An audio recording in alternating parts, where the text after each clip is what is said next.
With Ombudsman Boying Remulla? Well, it was a coordination actually. Me, the Ombudsman, and our Senate President, Win Gatchalian, to talk about coordination regarding future cases, not only flood control, but other corruption cases that will be brought to the Senate. So napag-usapan nga doon, and I will have to relay this sa all members ng Blue Ribbon, what transpired during the closed-door meeting. Pero initially, napag-usapan namin ni Ombudsman na everything that has to do with flood control sila na maghahawak kasi ang dami na ring ongoing, tumatakbo na yung mga na-submit ng ICI sa kanila, yung mga congressman, yung mga contractors, other government officials, mga kasamahan namin sa Senate and ranking officials, gumugulong na. So, kung baka pakialaman pa namin, mapurnada pa, and we don't want to do that. So what he was saying, kami nang bahala, maybe you can start looking for other mga cases pag may mga dinala sa amin sa Senate. So will you turn over mga documents kung ganun? Kasi yung BRC right now, bulk of it is yung recent, puro flood control yan. Yes, initially nagbigay na ng docs yung BRC dito sa Blue Ribbon, sa Ombudsman. Kaya nga, yun nga, yung gumulong na yung kaso ni former speaker. Sige, mga statements mula sa Blue Ribbon hearing. So yung documents BRC, bibigay nyo na lahat? Well, we'll just have to turn it over. Well, we'll have to, we'll have to meet with the entire membership para pag-usapan namin yun. Both the majority and minority members of the Blue Ribbon. Do they need to approve? Well, they have to. We have to. Majority, kung ayaw nila, then we'll have to approve it. So yung APC Bunny Ping, how do you consider it? Flood control yan, right? Yeah, pero diniretso na kasi ni Senator Ping dito. So, napag-usapan din namin ni Senator Ping, sabi niya para mas mabilis. So, hindi ko napapakialaman. Ayaw ko naman pakialaman yung gusto niya. So, nakakahiya naman. So, ibig sabihin po, yung lahat ng mga nakafile dito ay hindi na pag-usapan po, sabi yan? Ang problema po kasi, ang Blue Ribbon is for legislation. Hindi ho namin, we're not investigating to prosecute or it's just fact-finding for legislation. Yung result po, marami na pong na-file ng mga Senate bills because of that flood control hearing ng Blue Ribbon. Marami na pong nagawa. Marami po, 6 or 7 Senate bills na ngayon. Kagaya po dyan, isa po dyan yung pag ikaw ay member ng PICAB, hindi ka na pwedeng sumali sa mga bidding na yan. Dahil dati po pwede. Tapos yung mga travel ng mga government officials, kailangan dumaan, lalo na yung mga members po ng Congress and Senate. So marami na hong nagawa. Yun naman talaga ang purpose ng Blue Ribbon. Parang, how do we next time na to avoid this? Na parang hindi na mangyari ito. Saan nagkulang yung batas? What do we have to do? Do we have to create another law para ma-prevent itong corruption na ito? Or do we have to tighten? Yun naman ho talaga ang purpose ng Blue Ribbon, para makita po kung saan yung deficiency ng law na yon, para hindi na maulit. Ngayon, dito sa flood control, we are happy na lumutang po itong flood control kasi otherwise, hindi mo mapag-uusapan ito eh.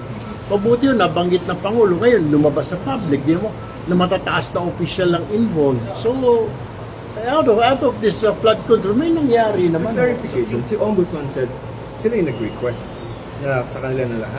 That's what he said, na gusto niya kung pwede para hindi na baka bumangga pa dun sa investigation nila. Kasi ganun din naman, di ba? Mag-i-investigate ka. If you're fact-finding ka, you're investigating also. When will you start the transfer of maybe turnover? I will have to meet with the membership of the Blue Ribbon para pag-usapan namin when do we turn it over. Kailangan din namin ma-inform lahat ng members ng Blue Ribbon Committee. Sir, may specific ba kayo na planong tutukan sa pagsisimula po ulit ng investigasyon ng Blue Ribbon? Marami may mga napag-usapan kami ni Ombudsman na pwede po namin imbestigahan within the next few weeks po, pero we'll just be gathering evidence. We're coordinating with them. Meron pong agency na gobyerno na Pwede pong pigilan kahit isa... Broad stroke lang, sir. Kahit isa Kung hindi lang. flood Basta control, head, ano sir. siya, sir? Yeah. Kung hindi flood control, ano? Corruption? Solar sa- power, It's sir. Baka congressman ba ito, senador? No, Baka po ba? no. It's affecting almost everybody. Solar power.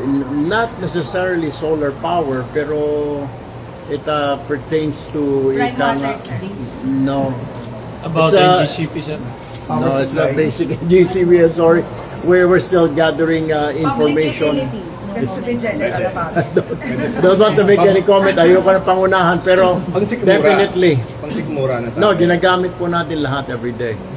Kuryente. Sa babae, sa apat po na bumaliktad na Maleta Boys, sinasabi pinipilit daw sila ng ombudsman na pumirma. I don't know pero ako ho, expected ko na ho yun na magre-recanto sila because talagang from the very start, alam naman ho ng lahat ng tao na those stories that they're making up. Paano naman ho napipilitin sila ng ombudsman? May kasama ho yata silang abogado rito, kasama nila si Attorney Baligo, di ba? Then suddenly, atras po sila. Paano ho yun? Tapos ngayon, yung dati, isang affidavit lang sila. Ngayon, talagang isa-isa silang gumawa ng mga affidavit nila. Siguro po, nakonsensya din ho siguro. Dahil nakita nila sa... Kasi kung talagang totoo yung sinasabi nila, hindi siguro ganun kadaming demanda ang abuti nila. Halos lahat na binanggit nila, nagdemanda including myself Doon siguro sila naisip. Just to clarify, yung final ho namin sa Pasay, hindi po sila nag-a-appear. Ilang beses na po sinapina ng Pasay Fiscal's Office. Nobody's appearing. Sen dun sa pagsisimula ulit ng Blue Ribbon, may dapat mong bang abangan ito ng publiko dahil sabi niyo nga lahat tayo apektado nitong gagawin yung investigasyon. Opo. Sir, may report lang na sila Sen. Loren and si Leon umalis na ng bansa according to NBI Director. Nagpaalam ho yata naman may leave of absence po si Senadora Loren in fairness to her. Okay. Medical leave po. Kausap po namin ni SP, yung aming executive secretary. Ang sabi naman na nag-file po ng leave si Senadora Loren. For when? What period? Medical leave po. Travel authority. When, sir, May travel nag-file? authority. August, I believe, August 2 yata. 3 to 5. August 3 to 5. For how long daw? Kaya nga po, nung hearing po ng kuan, wala po siya. Absent po siya. Pero pabalik na siguro siya next week. Hopefully ho, nakabalik po But the siya. medical, sorry kung... Wala naman nung binanggit ko anong klase, basta sinabi lang ho, medical leave ang pinali ko Thank you sa po. secretary. Thank you. Thank you po. Abangan nyo na lang po yung gagawin po namin sa Blue Ribbon. Affected po tayo lahat noon sa Di ba kasi investigation. sabihin, iiwasan nyo na yung Blue Ribbon? No, we're not. What I'm saying is, we're trying to gather more evidence with the help of the Ombudsman and then yung mga sources po namin. Yun din po pinag-usapan namin ng Ombudsman. So sabi ng Ombudsman, para makafocus ka dito sa amin yung flood control, sa'yo na muna yan. So we're gathering. But we'll make an announcement pretty soon. Everybody's affected. Sir, within the month. Hopefully, when we get tsaka mga witnesses. Pero it's a ranking government official. Thank you. Thank you. Congratulations.